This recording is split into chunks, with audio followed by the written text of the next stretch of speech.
আসসালামু আলাইকুম। আজকে যে ভিডিওটা নিয়ে আসি সেটা হচ্ছে জাবা পাখি সম্পর্কে ছোট্ট একটা আলোচনা করব। আর জাবা পাখি ব্রিডিং সম্পর্কে। জাবা পাখির সবচেয়ে বড় সমস্যা হচ্ছে মেল ফিমেল চেনা।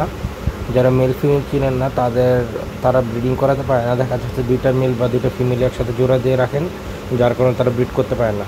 কিন্তু জাবা পাখি আপনার বাজিকারের মতো যদি মেল ফিমেল সঠিকভাবে দিতে পারেন তাহলে আলহামদুলিল্লাহ খুব সুন্দরভাবে ব্রিডিং করতে পারবেন এবং খুব সুন্দরভাবে বেবি নিতে পারবেন।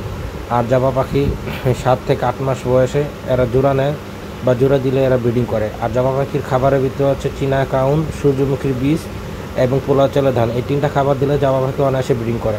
আর জাবা পাখিকে সবচেয়ে প্রতিদিন হচ্ছে গোসল করার জন্য ছোটো একটু পাত্র দিতে হবে, প্রতিদিন গোসল করবে। আর এটা হচ্ছে জাবা পাখির বাচ্চা। আমি এই জোড়াটা দেওয়ার 1 মাসের ভিতরে ডিম পারছে আলহামদুলিল্লাহ। 18 থেকে 20 দিনের মাথায় ডিম ফুটছে। 2টা ডিম পারছিল, 1টা ডিম ফুটছে প্রথম ব্রিডিং, যার কারণে একটু কম হয়েছে। তো মেল ফিমেল আপনারা কীভাবে চিনবেন সহজ একটা উপায় আমি আপনাদেরকে বলে দিচ্ছি। যে পাখিটার চোখের রিং লাল থাকবে সেটা মেল, আর যে পাখিটার চোখের রিং সাদা থাকবে সেটা হচ্ছে ফিমেল।